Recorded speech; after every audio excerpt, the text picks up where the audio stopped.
Hey all, this is Six Path Weeb, back again from the hidden realms of headcanon and hype. Today, we're diving straight into the multiversal madness with part 2 of a theory that flips the shinobi world on its head.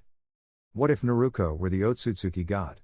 Yes, not Naruto, but Naruko, the female counterpart, ascending to the absolute peak of divine power. What would change? Who would challenge her?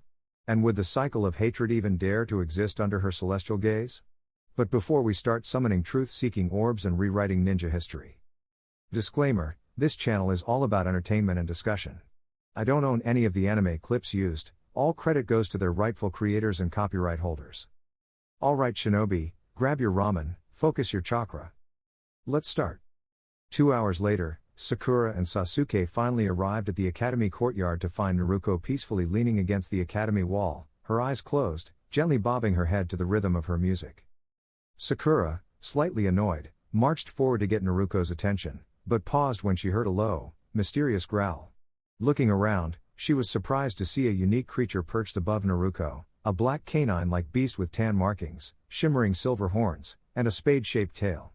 Its dark crimson eyes watched them silently, and a soft trail of mist rose from its back.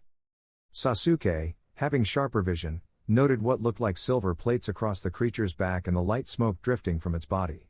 Just then, Naruko opened one eye and spoke calmly, "Finally, you made it. I've been waiting for quite a while."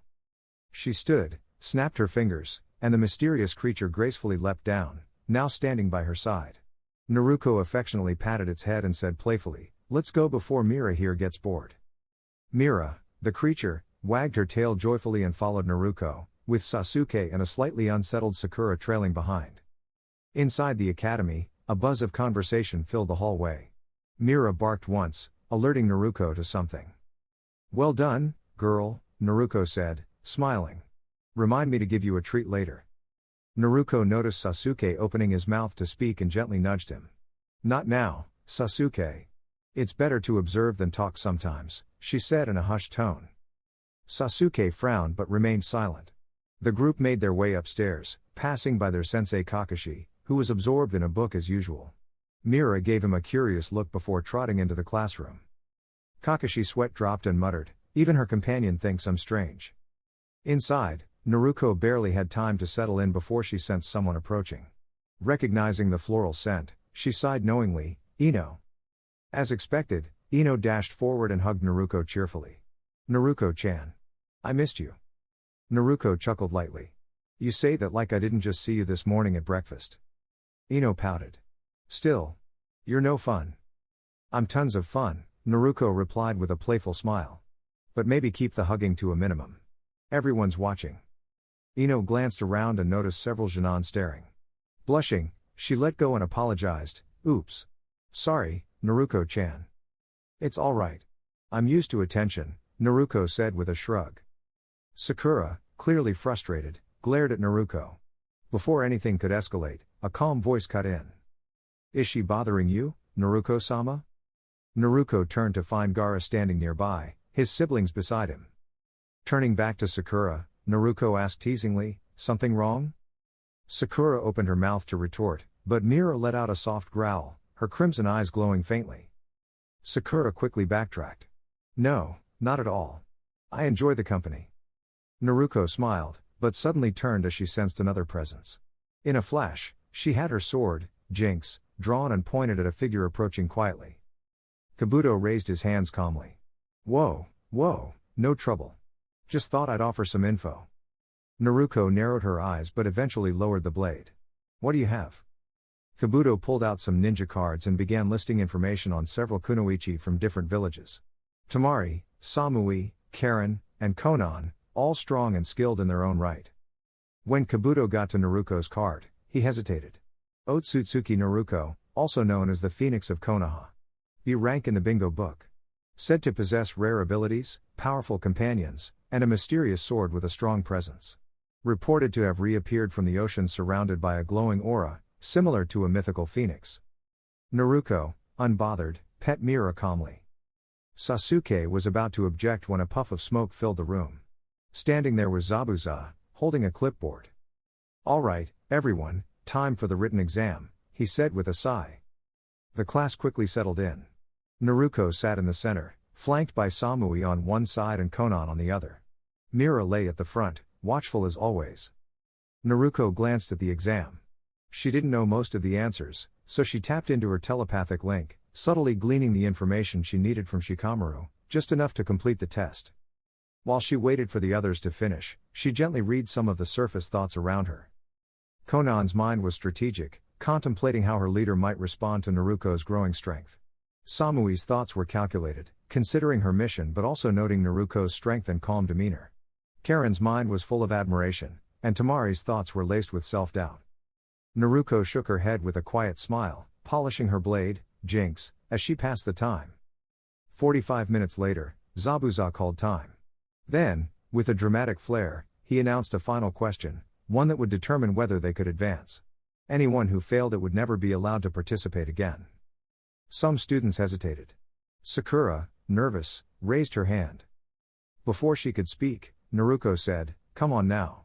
Let's stop pretending this is anything more than a psychological trick." Zabuza gave in with a chuckle. "All right. Those who chose to stay have passed. The real test was about decision-making under pressure." Naruko called Mira to her side, who barked in approval. Just then, a black orb crashed through the window, unrolling into a large banner as Anko appeared, striking a victory pose. Naruko sighed. "Anko Nizan, you have an odd sense of timing." Anko grinned. "Just trying to keep things exciting. Now that the written part is done, follow me to the Forest of Death." Naruko, Mira, and the rest followed her outside. Once at the gates, Anko explained the next exam. When Sasuke spoke arrogantly, she flicked a kunai and nicked his cheek. "Yikes," Naruko murmured internally, but didn't intervene. Mira let out what sounded suspiciously like a canine giggle. Soon, Team 7 received their scrolls. Naruko cleverly sealed one away and created a duplicate for Sasuke to carry. She had Mira safely swallow 2 others, one of each type, for extra insurance. When the test began, Naruko dashed into the forest, followed by her team. She used clones to mislead others, making each look exactly like herself, Sakura, Sasuke, and even Mira. As they advanced, she laid out a clear plan. "We head to the tower. Sakura, stay behind me. Sasuke, behind her. Mira covers the rear. We'll use a special phrase if we get separated." She recited the unique code, and the others nodded. 2 days passed without incident, too quiet, in fact. Then, a sudden gust scattered her teammates. Naruko caught sight of Team Samui. She calmly drew her sword. "You really don't want to do this." Karo, frustrated, moved forward. "We've waited long enough." Naruko remained composed. "Mira?" With a bark, Mira defended her partner. Samui's team was forced into a defensive stance as Mira skillfully evaded and countered their moves with precision. Meanwhile, Naruko sensed her teammates in trouble. "Mira, take your pack and assist them. Stay safe. Everyone, evolve." With a flash of chakra, Naruko summoned a small army of elegant hound-like summons, all glowing with power. Mira gave one last bark before leading them into the trees. Naruko turned back to Samui's team. "Now, shall we continue?" The clash resumed with energy and skill, neither side using excessive force. Eventually, both sides showed signs of exhaustion. Karu panted. "She's strong. Really strong." Amoe nodded. "We underestimated her." Samui narrowed her eyes. "This is more than expected."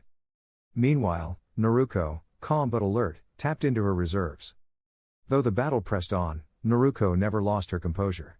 She was determined to protect her friends and fulfill her mission, not through violence or rage, but through strategy, skill, and a calm spirit. Naruko's divine intervention. Naruko stood tall, her vibrant energy crackling in the air around her.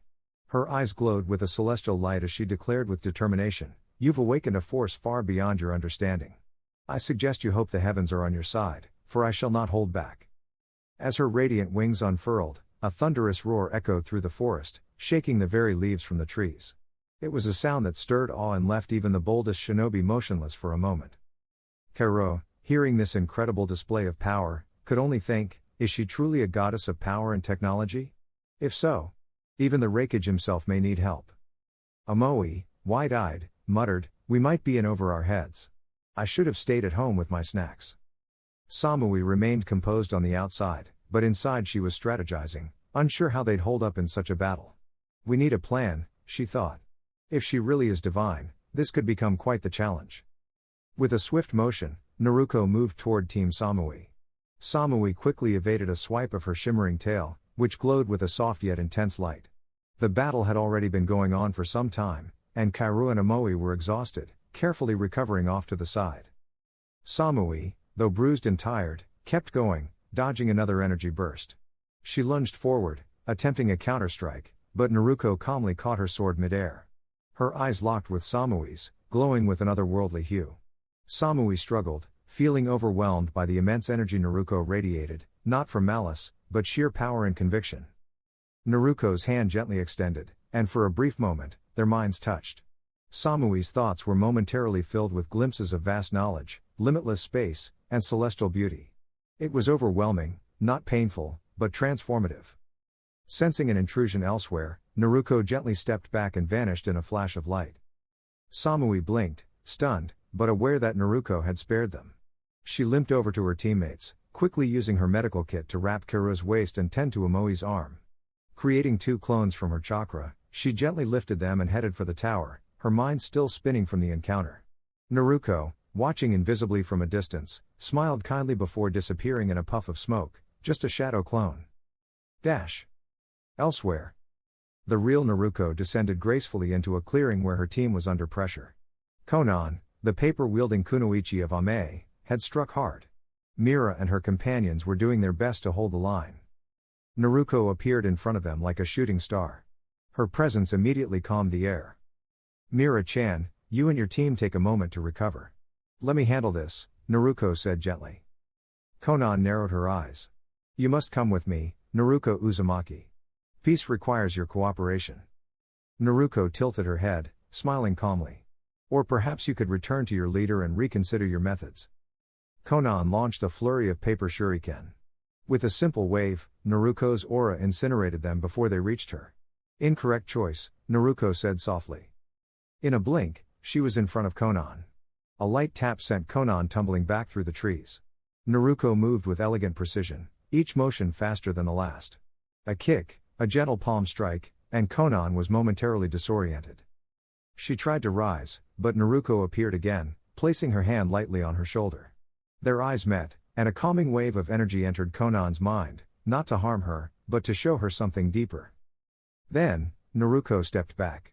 Return to your village. Rest. And tell your leader this, peace is never born from force. Konan, breathless and wide-eyed, took off into the sky, no longer in battle mode, but stunned by the overwhelming presence she had encountered. Later, at the tower. Naruko gently placed Sasuke down, brushing past Sakura with a nod. Seeing the mark on Sasuke's neck, she sighed. Of course. Orochimaru couldn't resist making his move. Turning to Sakura, she said, "Come on, we've got what we need. Let's finish this phase." Sakura nodded, following behind Naruko and Mira, who gleefully marked a tree along the way. Naruko smiled at her companion, her senses continuously scanning their surroundings for danger. As they entered the tower, Naruko handed over the scrolls. A cloud of smoke revealed Iruka. Seeing Sasuke, Iruka's expression turned serious. What happened? Sakura quickly explained the situation. Naruko added, I had to step away for a moment. I returned as fast as I could. Iruka nodded solemnly. Kumo never learns, do they? Naruko chuckled. Apparently not. Now, can we rest? Mira has earned her treat. Iruka escorted them to a quiet room. Naruko lay down on a bed, Mira curling up beside her. Sakura quietly took the next bed, glancing once at Sasuke before lying down herself. All was still. A divine visitor. A soft golden light filled the room. A graceful woman with flowing crimson hair and eyes like the stars appeared beside Naruko's bed. This was Kami. She sat beside Naruko, smiling gently, and placed a kiss on her forehead. Rest well, my dear sister. Trials lie ahead. But your light will guide you through. Placing a golden necklace around Naruko's neck, Kami vanished in a shimmer of stardust. Naruko stirred in her sleep, whispering, someone's going to get a lesson. And with that, peace returned to the room, where dreams carried whispers of destiny and starlight. Naruko stirred from her peaceful slumber, rubbing her eyes as the morning sun gently peeked through the curtains. With a soft yawn, she stretched her arms and whispered, 3 more hours would have been perfect. Even so, she got up with a calm resolve, today felt important. She quietly stepped out of bed, her thoughts already drifting to something she had been putting off for a while, choosing her sacred animal. She closed her eyes and whispered, it has to represent all 3 of my clans. Something meaningful. Before she could think further, Mira, her loyal white-furred companion, nudged her arm with a gentle wag of her tail. Naruko smiled. Do you have any ideas for my sacred animal, Mira? Mira barked twice and licked her hand enthusiastically. Naruko chuckled. Should we go to the lab first? Mira's bark seemed to say yes. Walking over to a plain wall, Naruko placed her hand on its surface and softly intoned, invoke thy name, Mitarashi, Ōtsutsuki, and Jinx. With a silent hiss, the wall slid open, revealing a narrow staircase hidden in shadows. Without hesitation, Naruko entered, Mira right at her side. After sealing the passage behind them, she spoke clearly, I invoke thy name, Ōtsutsuki Naruko, guardian of innovation. Instantly, the hidden laboratory lit up, gleaming with silver technology and futuristic tools, everything from advanced screens to neatly labeled vials of scientific material. It was her sanctuary of intellect. Ignoring the more intense tech around her, Naruko made her way to her desk and sat down beside Mira, who hopped into the neighboring chair. As the monitor flickered on, Naruko began scrolling through a massive catalog of ancient and modern creatures, searching for one that resonated. Suddenly, Mira barked excitedly and pointed her nose at the screen.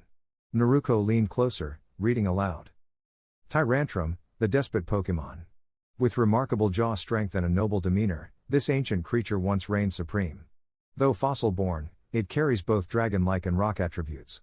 Standing tall at over 8 feet, it has the pride of a ruler. Naruko whistled. Kamine, this one could definitely guard all of Konoha by herself, she joked with a giggle. She's perfect. With sincere eyes, Naruko knelt and whispered, Kamiheim, goddess of grace, if there is a Tyrantrum who is weary or in need of peace, please guide her to me so I may give her a new purpose. A gentle puff of light appeared, revealing a large but exhausted Tyrantrum. Naruko's heart softened. Using her mind's ability, she gently levitated the Pokémon into a large glass chamber filled with a soothing, emerald green solution. This will help you rest peacefully, friend. She then went to change into her lab attire, a white coat, neatly buttoned shirt, dark slacks, and soft black shoes. Her signature glasses rested on her face, and her hair was slicked back except for one strand. Moving to a secure room filled with brilliant inventions and preserved technology, Naruko carefully selected components, a metallic exoskeleton, advanced robotics, vibrant nanobots, and even a unique purple gem, vibranium. She placed each carefully into special compartments in the tank. Mira came trotting over with the vibranium in her mouth. Naruko took it gently and smiled, you think this will make her even stronger, huh? Mira wagged her tail excitedly. Let's give it a try. After activating the process through her computer, a screen blinked. Integration initiated. Estimated completion, 27 hours. Naruko sighed. Guess we've got time for a nap, Mira-chan. Tossing her a treat, she added, let's go dream a little while we wait. The next day, the tournament begins. The next morning, Naruko walked calmly with her team, following behind Iruka toward the grand exam hall. Other Jinan teams were already present, most looking tired but determined. She smiled softly, everyone had made it through. That meant preliminary rounds were beginning. As the Hokage began a speech about the purpose behind the exam, Naruko allowed her eyes to scan the crowd. She wasn't particularly focused on the speech but did notice Tamari in the distance, offering a polite nod in her direction. Up on the balcony, Naruko popped in her earbuds and tapped along to some upbeat tunes on her device. Her peaceful vibe broke only when a flash of green drew her attention. Lee and Gaara were squaring off. Gaara, Naruko called gently but firmly, remember our agreement, no injuries that end careers. Show strength, not destruction. Gaara nodded mid-battle. Understood, Naruko-sama. She gave a slight nod. In her mind, she gently connected to Shukaku's energy. Let's not overdo it, alright? Shukaku, through Gaara, responded humbly, we will behave. Just then, Ino nudged her. The board lit up, Naruko Uzumaki vs Link Namikaze. Naruko calmly took out her earbuds and handed them to Ino. Descending the stairs, she kept her demeanor focused yet composed. Facing Link, her elder sibling from a fractured past, she noticed how different he looked, tall, strong, yet unfamiliar. She felt no anger. Only resolve. Hayate stood between them. Are both participants ready? Naruko unsheathed her weapon, Jinx, her sacred tool. I am. Link nodded. Ready. Begin. What followed was not a battle of hatred but a test of strength and ideals. Naruko's movements were swift, graceful, and elegant, almost like dancing. She used strategy and speed, never resorting to aggression. Link struggled to land a hit, clearly overwhelmed by her refined techniques. Her gear, now infused with her sacred creature's energy, enhanced her abilities, blending technology and spirit as one. As the fight escalated, a glowing form emerged from a portal nearby. Grimlock, her sacred fusion of Tyrantrum and advanced tech, entered the scene. The creature stood nobly, responding only to Naruko's calm command, let's show them what harmony between science and nature can do. Grimlock did not attack but demonstrated agility and brilliance, blocking Link's summons with coordinated defense. Meanwhile, Naruko, tapping into her innate energy, used a spatial technique to dodge and reposition herself gracefully. A friendly match, meant to push limits, not break them, continued. Link eventually slowed, breathing heavily. Naruko approached with kindness in her expression and said, "You've grown stronger, brother. I hope one day, we'll truly stand together." Link managed a small smile, nodding in respect. Hayate raised his hand. Match concluded. Victory, Naruko Uzumaki. After the match. Back on the balcony, teammates and mentors exchanged curious looks. She's powerful, Kurenai said softly. And composed, added Kakashi. She's not fighting out of anger, she's beyond that now. Anko leaned over and whispered something into Kurenai's ear, causing the Genjutsu mistress to blush deeply. How did you even find that out? She asked. Anko just smirked. I've been watching her for a long time. Naruko's not just smart, she's clever, too. Back in the arena, Naruko offered Link a hand. He took it with a respectful smile. You've really changed, he said. I had to, she replied. For myself. For everyone. As the crowd applauded, Naruko stood tall, graceful, intelligent, and unwavering. Not as a weapon of destruction, but as a protector of harmony and potential. Golden light shimmered in the air as the large toad disappeared in a puff of smoke, leaving behind a peaceful stillness. Naruko turned to Grimlock with a calm smile. Go on, my companion. Please inform Kami-ne and Tsubasa-ne about who you truly are. Grimlock roared proudly before vanishing in a radiant burst of light. With the battle complete, Naruko allowed Jinx to return to her regular form. She then looked toward Hayate, who seemed slightly paler than usual. Swallowing with effort, Hayate announced, Victor, Ōtsutsuki Naruko. Naruko nodded and made her way back to the balcony, paying no mind as Hayate called for a cleanup team. Arriving at the balcony, Naruko blinked in mild surprise. She noticed admiration sparkling in Zabuza's eyes and received encouraging thumbs-ups from both Kakashi and Anko. Shrugging softly, she leaned against the wall and returned to listening to her music, allowing herself a moment of quiet reflection. The rest of the matches passed unnoticed by her, lost in her own world. Before she knew it, Naruko found herself standing among the other finalists, a slip of paper in her hand marked with the number 3. A small smile touched her lips when she learned that she would be facing Kankuro in the first round. Glancing his way, she offered a confident nod, which caused Kankuro to gulp nervously. The participants were then informed they had 1 month to train before the next stage of the exams. Naruko didn't react much. Once everyone had been dismissed, she returned home to her apartment. Upon entering her bedroom, she blinked at the sight of Tsubasa napping on her bed. Waking up slowly, Tsubasa yawned. Finally, you're back from that long test. Naruko raised a brow. Why are you here? Tsubasa smiled. To train you, of course. Amaterasu and Susanoo will be joining in too. Naruko tilted her head.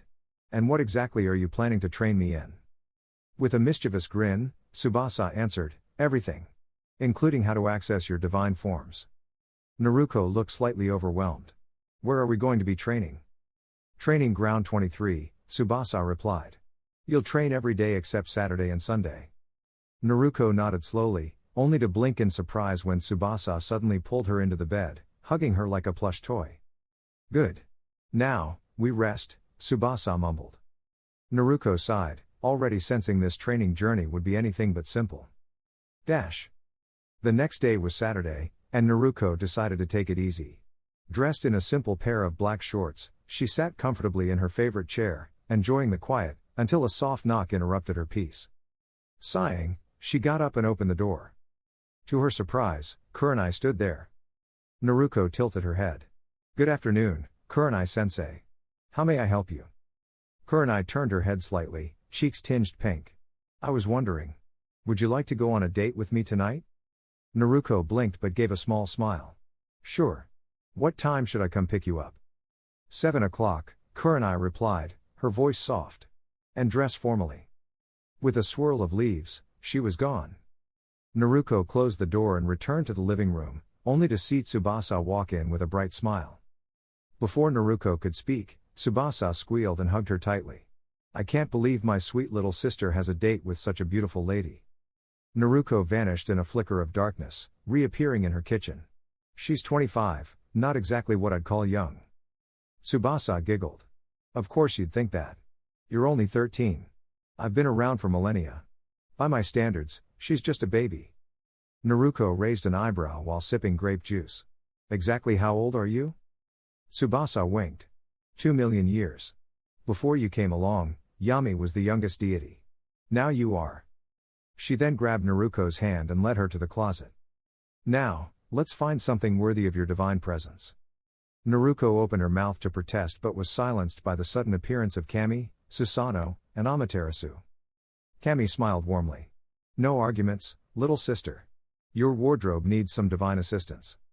Naruko could only sigh and accept her fate.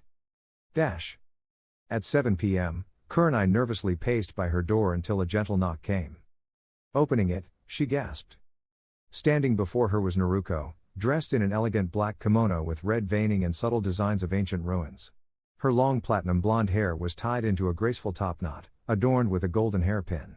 On the collar of the kimono was an intricate symbol, a simple, glowing sea. Naruko smiled warmly. "My sisters insisted on something grand. I'm still wearing shorts and my kunai pouch underneath." She lifted her hand to reveal crimson nail polish and 3 unique rings, one shaped like a dragon's head with emerald eyes, another like a celestial gate with glowing kanji, and the last a silver design of a small, delicate insect. "They thought this matched my aura," she added modestly. "But enough about me. You look absolutely radiant. That red dress really brings out your eyes." Kurenai blushed and gently took Naruko's hand before locking her door behind her. They arrived at a high-end restaurant where Kurenai gave her name to the host. "Right this way, Miss Yuhi," the host greeted with a smile. After being seated, Naruko courteously waited for Kurenai to sit before doing the same. Ordering a meal, Naruko looked up and asked kindly, "So, what made you want to ask me out tonight?" Kurenai blushed slightly. "I wanted to know the real you, the thoughtful, brave, and kind person beneath the surface." Naruko smiled, resting her chin on her hand. "What would you like to know?" "Everything," Kurenai said softly. "Your favorite color, who taught you to sing, what inspires you?" Naruko laughed gently. "That's quite a list, but I'll gladly share." She began, "My favorite color is orange. Favorite food? Ramen, all kinds. Jinx-nae used to sing me lullabies when I couldn't sleep, so she taught me.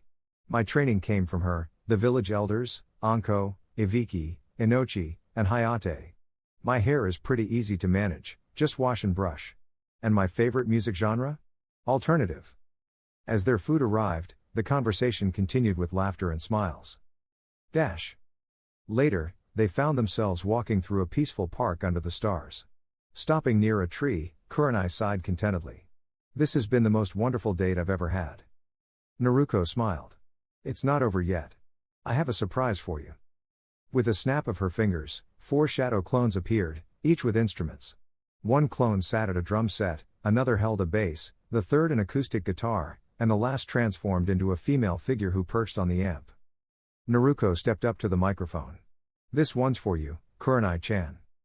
Performs Kiss Me by Ed Sheeran. Note, original song lyrics excluded here for copyright. Assume a wholesome, lyrical performance. As the final note lingered, Naruko opened her eyes to find a crowd of blushing girls watching in awe. But her focus remained on Kurenai, who smiled brightly. Walking over, Naruko was caught off guard when Kurenai gently kissed her. "This place is getting a bit crowded," Kurenai whispered with a playful smile. Naruko nodded, letting her lead the way. Later that evening, at Kurenai's apartment door, she turned and smiled. Thank you for such a wonderful evening, Naruko-chan. I had a great time too, Naruko replied warmly. Kurenai leaned in and gave her one more sweet kiss before heading inside. Naruko smiled as she turned and disappeared into the shadows, reappearing in her apartment. With a snap, her kimono vanished, replaced with cozy pajamas. Stepping into her room, she sighed upon finding Tsubasa curled up in her bed once again. Shrugging, Naruko climbed in beside her, only for Tsubasa to immediately cuddle her like a teddy bear. You're so warm, Naruko-chan, she murmured. We're sleeping like this from now on, okay? Naruko sighed softly and let her eyes drift shut. This is going to be a long month, she thought. Monday morning, we find Naruko seated at training ground 23. Her bright blonde hair looked like she had just rolled out of bed, and a small droplet of drool still clung to the edge of her cheek. Frankly, she didn't appear ready for the day, still wearing her pajamas, hair unkempt, and barely awake. In front of her stood Tsubasa, grinning widely with a playful glint in her eyes. She was hiding something behind her back, which only added to her mischievous expression. To Tsubasa's left stood Susanoo, their other sister. She had long, flowing dark gray hair tied back in a high ponytail. Clad in sleek black battle armor, she held an impressive-looking sword, which shimmered as though forged from ancient energy. A confident smile played across her face as she gazed at sleepy little Naruko. On the right was Amaterasu. With short, spiky red hair and sun-kissed skin, she looked effortlessly cool. She wore a sleeveless black top that showed off her tattooed arms, along with crimson jeans and sturdy boots. The Mangekyo Sharingan glimmered in her eyes, and a sly smile revealed her excitement. Naruko let out a long yawn and muttered, "Are we really training now, or can I go back to bed?" Tsubasa giggled before revealing what she had hidden, a pair of metal shackles. Naruko raised a brow, curious but wary. That's when Susanoo stepped forward. "These are chakra-weighted cuffs," she said calmly. "You'll wear them on your wrists and ankles. Each one weighs 250 pounds. You'll be training with these for the entire month. If you remove them, your penalty is let's just say very long-distance jog." Naruko's eyes widened in surprise. Amaterasu added cheerfully, "That's not all. Today's focus is reflex training. Tsubasa and I will be testing your reactions." Naruko blinked rapidly, realizing just how intense this was about to be. Tsubasa clapped her hands in excitement. "And that's still not the whole surprise. Susanoo will be guiding you in swordsmanship. If you manage to keep your training weights on for 3 weeks straight, then Kami-chan will teach you to enter Sage mode using nature's energy. And during the final week, you'll learn advanced abilities from Kaguya-chan of the Ōtsutsuki." Naruko let out a long sigh and asked, "I'm probably not walking home after this, am I?" All three sisters giggled in unison. "Nope. One of us will carry you," they chimed. Resigned but ready, Naruko pulled off her pajama top, revealing a training tank underneath. "All right, let's begin," she said. Tsubasa fastened the chakra weights to Naruko's limbs and smiled. "Now begins your real training, Naru-chan." 7 hours later, Naruko was being carried, utterly exhausted, by Tsubasa. Wisps of steam rose off her body from the intense chakra activity. Tsubasa glanced down at Naruko's peaceful expression and smiled gently, charmed by how adorable she looked in that moment. Suddenly, a shadow loomed in front of her. Tsubasa's smile faded as she noticed Jiraiya of the Sannin standing there with a stern look on his face. He approached with furrowed brows. "Wake her up. I've come to place a seal on her abilities and restore her memory so she can return to the Namikaze household where she belongs." Tsubasa was about to respond, but Naruko stirred and calmly said, "Tsubasa-ne, put me down. I'll handle this." With a reluctant sigh, Tsubasa lowered Naruko to the ground. She stood, wobbling slightly, but her gaze was firm as she looked Jiraiya in the eye. "Leave, old frog," Naruko said calmly. "Before you embarrass yourself." Jiraiya scowled. "You've gone too far. My student, Link, trusted you, and now look what's happened." Naruko smirked. "Your best student was always Nagato. Konan came close too." "They're gone," Jiraiya exclaimed. Naruko folded her arms. "And somehow Orochimaru is a model citizen, Lady Tsunade isn't strong, and Hinata doesn't follow me around? Come now." "You're crossing the line, Naruko," Jiraiya growled. "You and I, now. Training ground 10. Naruko shrugged. "Fine. Let's finish this nonsense." At training ground 10, a crowd had already gathered, members of the Namikaze family and various Jinan teams. Word had clearly spread. Jiraiya smirked. "You're going down, kid." Naruko replied coolly, "That's funny, I was about to say the same thing." Kakashi stepped into the middle of the field. This is a formal training match between Jiraiya of the Sannin and Naruko Ōtsutsuki. Victory is achieved when one party is unable to continue. No interference will be tolerated. He glanced to the sides. Any additional conditions? Jiraiya, confident, said, "If I win, Naruko's powers are sealed and she rejoins the Namikaze family." Naruko nodded. "If I win, you stop conducting your so-called research in the village. I won't allow you to bother Nai-chan, Anko-ne, Yuago-chan, or any other young woman. If I hear so much as a rumor that you included anyone from this village in your little orange book again, you'll be facing my most intense fire techniques." Jiraiya chuckled. "Deal." Kakashi wrote down the terms and had both parties sign, along with witnesses. When Tsubasa added her name to the agreement, the paper shimmered, turning pitch black while Jiraiya's name faded into a ghostly white. Tsubasa giggled. "This document is magically binding. If Jiraiya breaks it, well, let's just say I'll be having a long talk with his soul." As her laughter echoed, Naruko stepped into the ring, her eyes closed, calmly gathering her energy. Meanwhile, Jinx, her tiny fox companion, perched on her back, ready to watch her shine. Even with her magical restraint still in place, Naruko stood calm and focused, fully confident in the mystical forces she could draw upon, perhaps even the legendary power of Zekrom or the graceful force of Kyogre. If she truly desired, she could even access the ancient forms of primal Kyogre or the refined strength of Mega Lucario. As she opened her eyes, a powerful transformation began, her vision glowing with the awakened Keishugan, now adorned with 9 luminous tomoe and 4 radiant rings. Electricity gently sparked around her form as she channeled the might of Zekrom. The air vibrated with distant thunder, announcing the beginning of a magical duel. At Kakashi's signal, the match commenced. Jiraiya, full of confidence, charged at Naruko, assuming his seniority would secure him an easy victory. He was mistaken. With a thunderous burst, Naruko disappeared from sight, only to reappear moments later, surrounded by crackling energy. The current surrounding her was intense, illuminating the ground and causing the earth to vibrate slightly under her feet. Jiraiya attempted a familiar strategy, summoning a clone and forming a powerful Rasengan. But as he neared, Naruko met him with an electrified blade technique, far stronger than expected. The clone vanished upon contact with her technique. But the Rasengan? It met a clever feint. Instead of hitting Naruko, it passed through a harmless illusion of glistening red energy. From her original position, Naruko stood tall, her expression hidden beneath her flowing hair, electricity still softly humming around her. As she summoned the power of primal Kyogre, clouds gathered above not just the training field but across the elemental lands. Rain poured gently over distant villages, including Amigakure, as though the world itself was responding to Naruko's presence. Her eyes changed, glowing a pure, snow-white hue. Her Keishugan shifted hues, the rings and tomoe adopting a noble violet glow. At that moment, she let out a radiant cry, not of pain, but one of rising power, as a new transformation began. Her height increased, her features became more regal, and her form radiated strength and wisdom. Elegant horns and markings formed across her body, now wrapped in symbolic patterns and sacred inscriptions.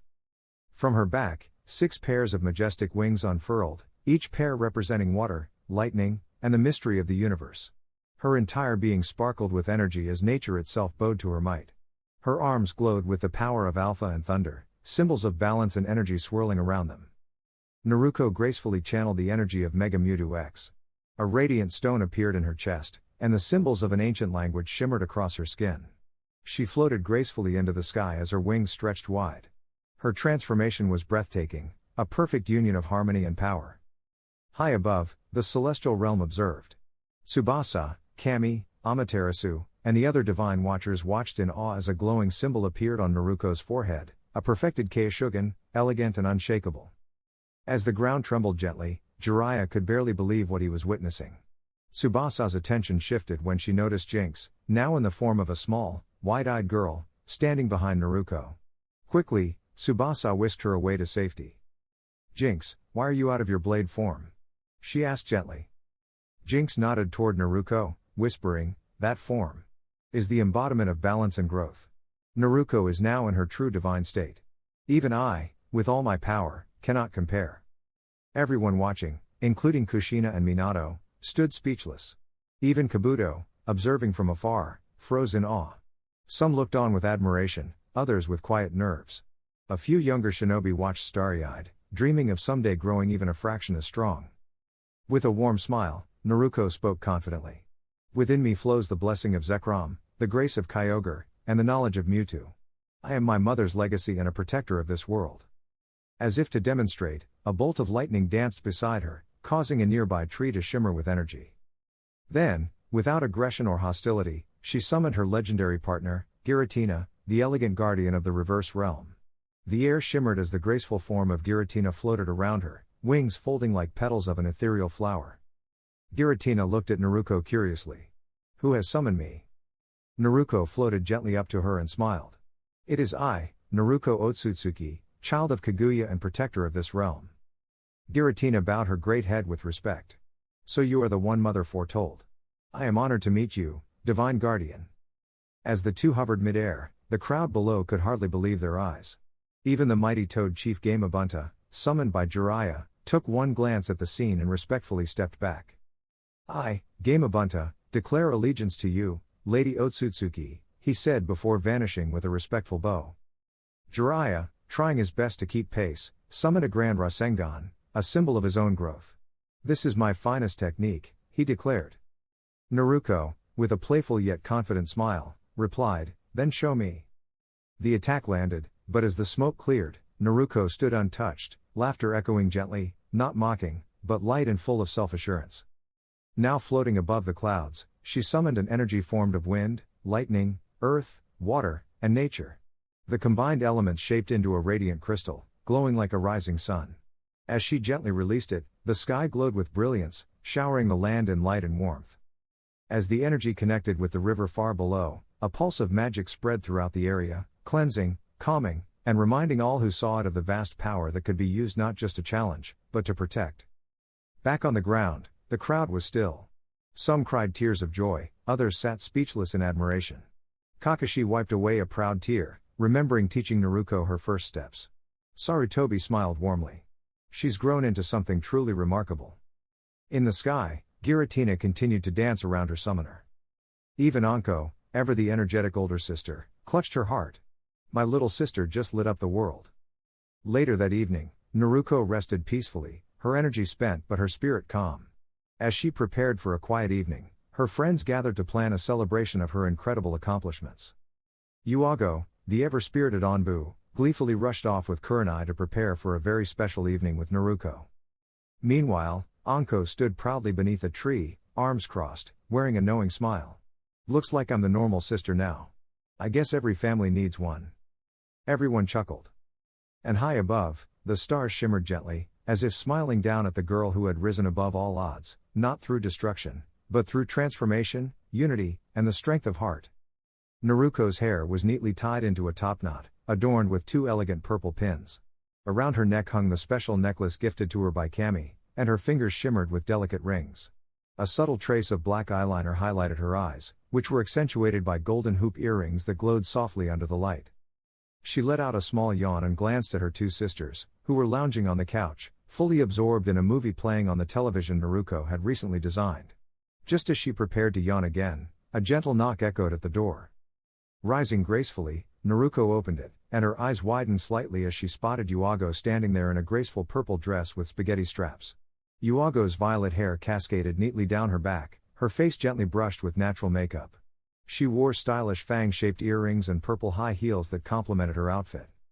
She smiled sweetly and said, "Are you ready for our evening out?" Naruko returned the smile, closing the door behind her. "Ready as I'll ever be."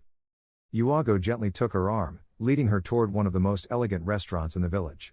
Upon arrival, she gave her name to the host, and Naruko held out her chair like a true gentlewoman.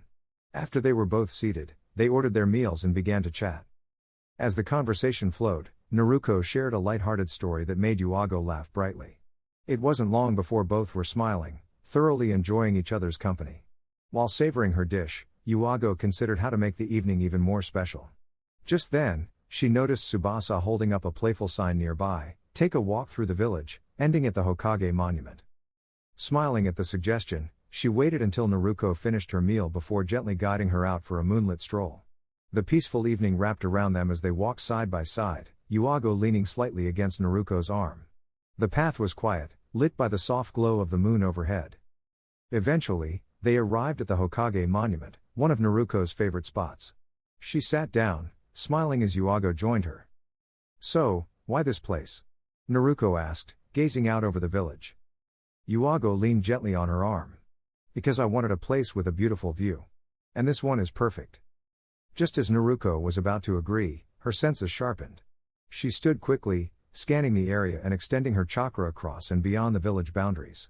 Her eyes widened, 3 familiar chakra signatures were rapidly approaching, pursued by a large group of unknown, ominous ones. Naruko swiftly removed her outer kimono and summoned her partner Jinx, who transformed into a sleek scythe. She teleported to the incoming group just as Yuago disappeared, likely heading to inform the Hokage. To her surprise, Naruko found Uchiha Mikoto being helped along by 2 young women, one with short dark hair, the other with vivid red hair, red eyes, and glasses. Behind them was a group of shinobi clad in the attire of the Sound Village. Naruko appeared in front of them and asked firmly, "What's going on? Why are you with Mikoto Haim, and who's pursuing you?" The girl named Kin replied, slightly breathless, "We found her in one of Orochimaru's old hideouts and brought her to safety." The red-haired girl, Karen, added, "They're chasing us because of that. And there are 2 others in black cloaks following close behind." Naruko nodded, stepping forward protectively. "Stay behind me." The 2 girls complied, supporting a tired Mikoto. Moments later, the enemy group landed nearby, eyeing them with visible hostility. One of them called out arrogantly, "Step aside and hand her over. She was taken from us, and we intend to get her back." Naruko's eyes narrowed. "I'm afraid I can't allow that. Mikoto Haim is under protection, and these 2 brave girls acted on their own convictions. If you're here to intimidate them, you've come to the wrong place." The enemy scoffed. "It's 20 against 1. Think you can take us all?" Naruko's expression didn't waver. "Numbers don't matter. I'm the guardian of harmony, and Jinx is my loyal partner." The shinobi paused, clearly unnerved by her title. Just then, 2 more figures appeared, cloaked in black, their outfits marked with crimson cloud patterns. Naruko tilted her head. "Hitachi Uchiha. And Kisame, isn't it? What brings you here?" Hitachi's tone was serious. "Naruko-san, our leader believes your strength has grown too great. You must come with us." Naruko chuckled softly. "Hitachi-chan, we both know you're not truly loyal to that group. You've always looked out for me." Kisame moved to attack, but Naruko swiftly blocked the strike and countered. The 2 clashed briefly before she sent him skidding backward. Meanwhile, Hitachi removed her cloak and gently draped it over her mother's shoulders. "My mission is complete," she said. "I found you, mother. And Naruko is more than capable of handling himself." At that moment, 3 squads of Onbu arrived alongside Kakashi, Anko, Zabuza, and the Hokage. Just as they prepared for battle, Naruko walked forward, Seimata slung across her back and a calm expression on her face. She handed over the weapon and calmly said, "All threats have been dealt with. Mikoto Haim is safe." Turning to Kin and Karen, Naruko added, "These 2 should be protected under the Ōtsutsuki clan. They're willing to provide helpful information. Please ensure their well-being." Her tone grew serious. "If anyone mistreats them, I'll take it personally." With that, Naruko sent Jinx back and nodded politely. "Now, if you'll excuse me, I have a date to finish." In a swirl of black flames, she disappeared, returning to the monument where Yuago had just arrived. She leaned gently against Naruko. "Will you sing for me, Naruko-chan?" Naruko smiled. "Of course, my princess." She summoned her guitar and a band of shadow clones, closed her eyes, and strummed a gentle melody. Musical note emoji, Naruko sings a heartfelt version of All My Heart by Sleeping with Sirens, tailored with warmth and sincerity for Yuago. When she finished the song, Yuago was staring at her with stars in her eyes. Before Naruko could even react, a shout echoed from the village. Looking down, Naruko's sweat dropped. Nearly every woman in the village was watching from below, visibly moved by the serenade. She quickly dismissed the band of clones and was preparing to leave when Yuago grabbed her arm with a playful smile. "The evening's not over just yet, Naruko-chan." Naruko blinked, slightly flustered, as Yuago teleported them back to her home. Meanwhile, at Naruko's apartment, Tsubasa shivered for no clear reason. Jinx giggled. You're definitely on her prank list now. Hope you're ready, Tsubasa-sama. Tsubasa turned pale and began to tremble. Dear YouTube family. That's all for now, but the journey doesn't end here. If you enjoyed the content, don't forget to like, share, and subscribe to stay connected and never miss what's coming next. Thank you for your support. Until next time. 6 Path Weeb.